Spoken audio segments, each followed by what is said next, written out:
Hey, and welcome to Star Wars 101. In this video, we're going to be talking about 5 cool facts about Ulic Qel Droma.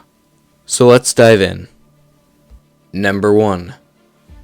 Ulic Qel Droma was a male human born on Alderaan, along with his brother Kay, to the Jedi Master Lian Tsai Qel Droma. He and his brother were eventually taken in by the Jedi Order and trained as Padawans, and later as Jedi Knights under a great Jedi Master named Arca. They resided on the planet Arcania. Ulic had brown hair, and his physical features were that of a trained warrior. Number 2. He was a master of the lightsaber. During his time as a Jedi Knight, Ulic trained his lightsaber techniques very often and became an extremely skilled duelist.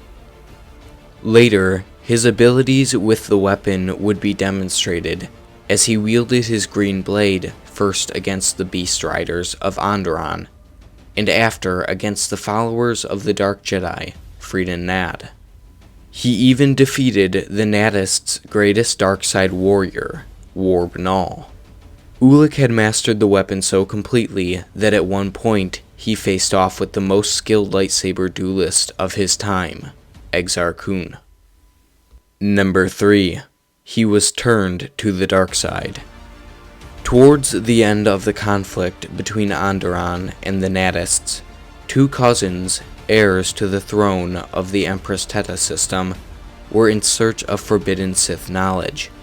Alima and Satal Keto succeeded in acquiring a great amount of Sith artifacts both on their own, and later with the help of the spirit of the fallen Jedi, Freedon Nad.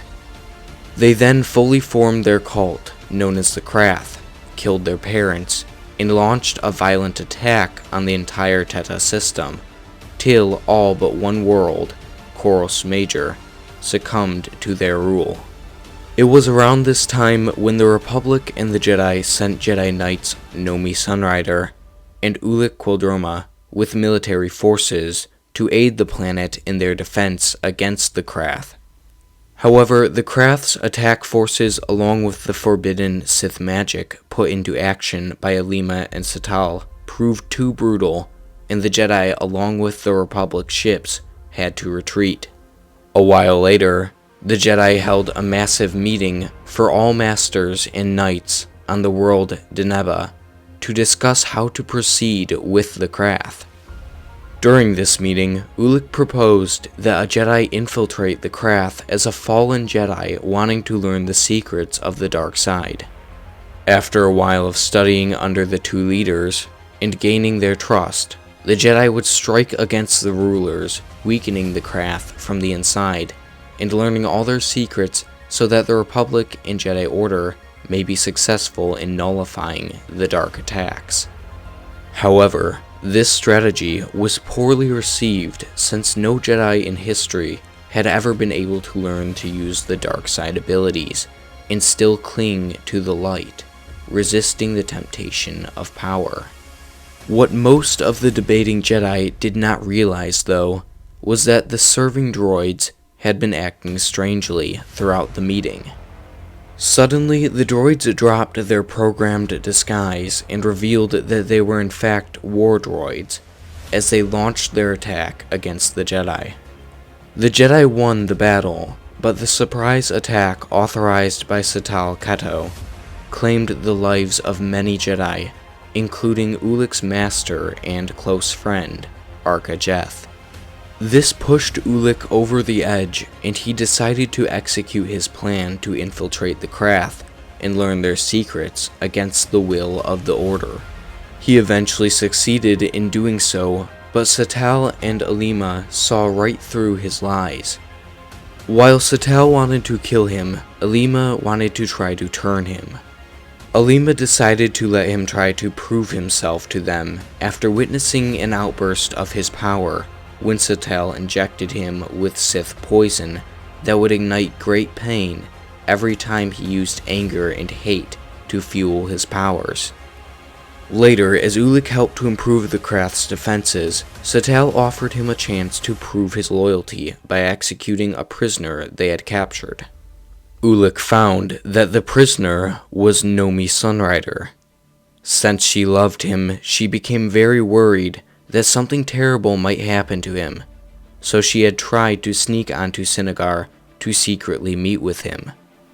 After being pressured by Satal, Ulic decided to tell them that he would execute her tomorrow at dawn. However, he secretly trusted that she would use her strong abilities in the Force and battle meditation to escape.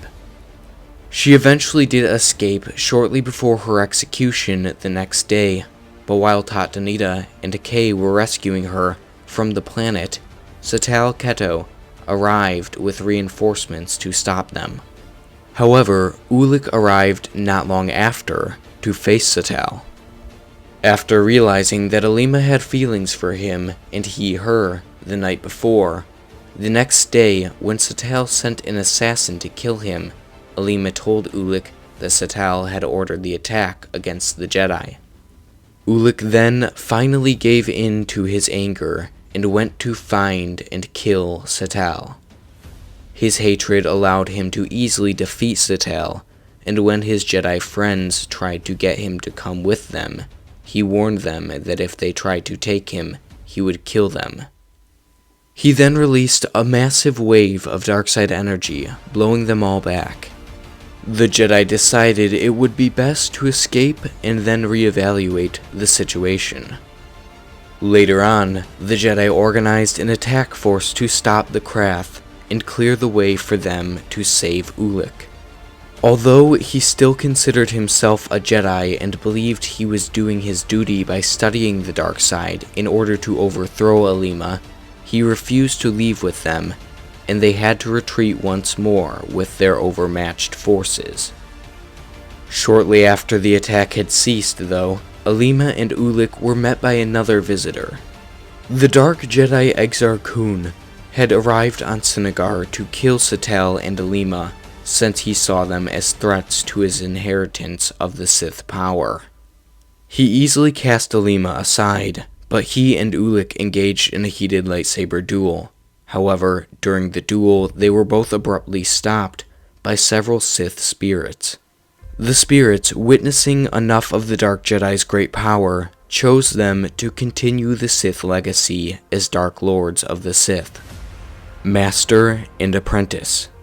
The spirits marked their foreheads as they implanted within the Jedi's minds a clear vision of a new Sith Golden Age.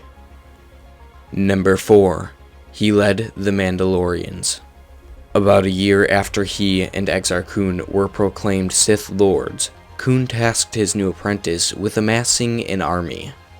During this time, a new threat arrived to terrorize the Teta system, which was under Ulic's full control. The Mandalorians ravaged anywhere they traveled, only for the sake of glory in battle and honor. After attacking the Teta system, the Mandalore offered Ulic a solution. He proposed that they meet on the planet Kuar to fight to the death in order to decide the fate of the Teta system. Ulic agreed to the terms as long as if he won, the Mandalorians would serve him, and Mandalore accepted. Although the rules for the fight were very much in Mandalore's favor, stating that Ulic would not be allowed to fight on solid ground, while the Mandalorian leader was allowed to use his Basilisk war droid, the Sith Lord defeated his opponent easily with his powerful new dark side abilities. However, instead of killing Mandalore, he enlisted his help to lead the Mandalorians now under his command. Number 5. He was cut off from the Force. When Exar Kun and Ulic Qel Droma set in motion a plan to trigger an apocalyptic disaster for the planet Ossus, on which the Great Jedi Library Temple was located, Ulic, along with Exar and the Mandalorians, traveled there quickly to stop some of the fleeing people and raid the temple of what knowledge they could. During Ulic's arrival, his brother Kay sensed him. Not willing to give up on his brother, Kay hurried to his own ship to pursue Ulic. During the chase, Ulic shot his brother down and landed only a little ways away from the crash site. Exiting the ship, Ulic found that Kay had survived. Kay tried to convince his brother to give up his dark side ways, but the attempt quickly turned into a duel. During the fight, Ulic became extremely enraged and killed his brother. The sobering reality of what he had just done quickly set in though. He had killed the one person that was always by his side. Ulic mourned his brother and knelt over the dead body. Arriving upon the scene of her dead friend and the man she once thought she loved, kneeling over him, Nomi Sunrider gathered all the strength she had and used a technique taught to her by Jedi Master Odin. This technique was supposed to create a wall of light to surround Ulic and keep him from being able to draw on his power for a limited amount of time. But she was in so much grief that she drew too deeply on her power and severed his ability to draw on or feel the Force altogether. So that's it for this video. I hope you all enjoyed. If you did, then make sure to hit the like button, hit the subscribe button, and leave a comment down below telling me what you think of this character. Also, for those of you who don't know, this character is from the Tales of the Jedi comics, if you want to check those out. So with all that said, have a great day.